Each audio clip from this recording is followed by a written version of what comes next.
Hello YouTube, it's Russ Strock here. It is the 13th of August, 2026, and I'm out here in a prairie just behind my house. One of the things I wanted to share is that this time of the year in southeast Michigan can be a tough time for the honeybees. A tough time because it begins sort of the dearth in many places. That is, there aren't many flowers that are producing nectar and pollen for the honeybees. But let me show you what this prairie looks like in front of me. It's full of Queen Anne's lace, and this Queen Anne's lace is thought to not be a very useful source of honey and pollen for honeybees. But as I look around on this Queen Anne's lace, I'm seeing my honeybees all over it, and they are actively gathering pollen. Now, I don't have any idea of knowing whether the pollen that they're gathering is high quality pollen or low quality pollen, but what I can tell you is that they are actively on the pollen. On the Queen Anne's lace. The other thing I wanted to show you is that just starting here in southeast Michigan, well, let me just show you.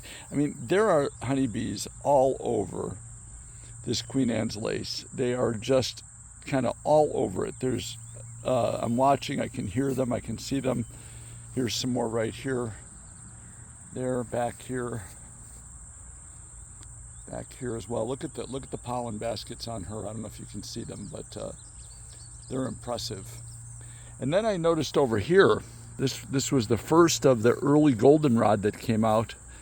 And just a minute ago, there were 3 honeybees on here all at once. I see just one now. But the early goldenrod is just getting started. And you can see around it, there's a lot more that has not even begun to open yet. But those honeybees have found this very small patch of goldenrod, and they are using it.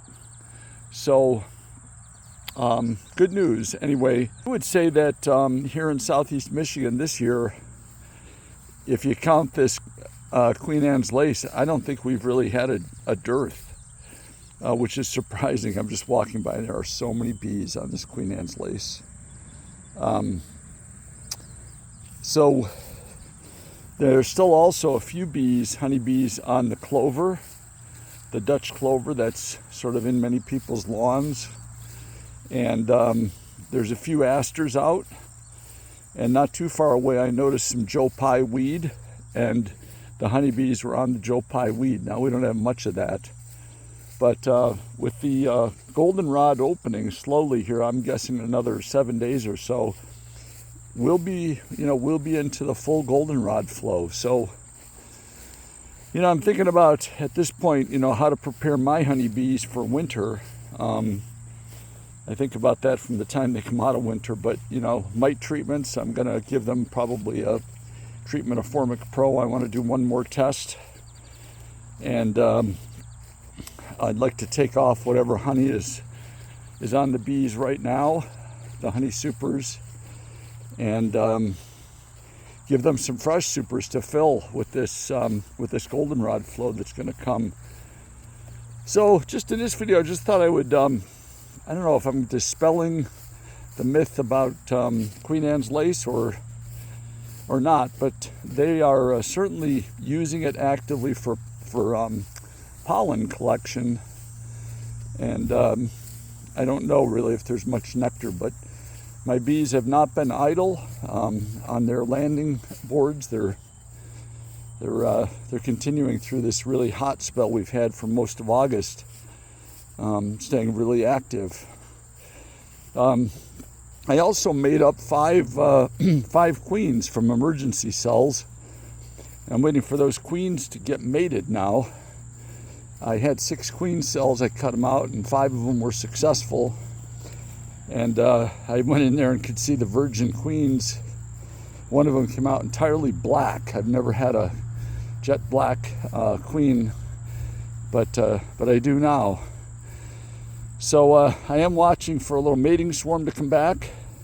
I have not seen one yet, but This little nuke box on the right has got one of those virgin queens in it, and you can see the bees entering underneath that piece of wood I put in there to reduce the entrance a little bit.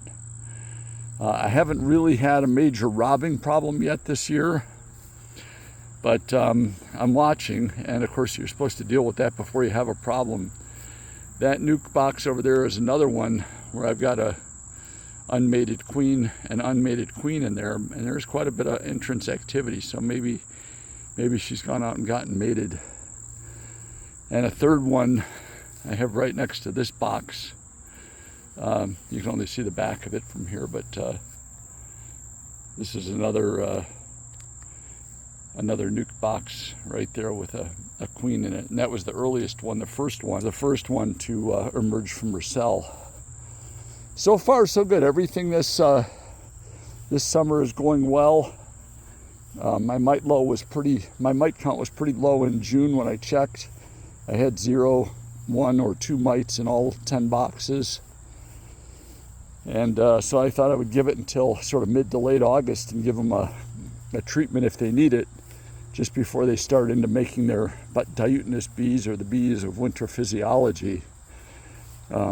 Making sure they got plenty of honey stores on board too as we get into fall here and prepare them for winter. All right, well, if you like these videos, I haven't made one in a while, but if you like them, hit the like, subscribe. It helps kind of push this information out to more.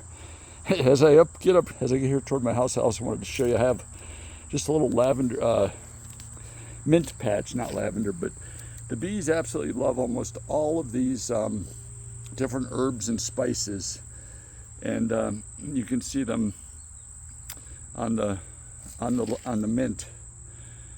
They're absolutely love it, but there's not enough of it here to give the honey a nice flavor, but it certainly gives them some nectar to store or feed to their young. All right, once again, if you like the video, hit the like, subscribe, and I'll keep making them. Good luck with your beekeeping. Bye-bye.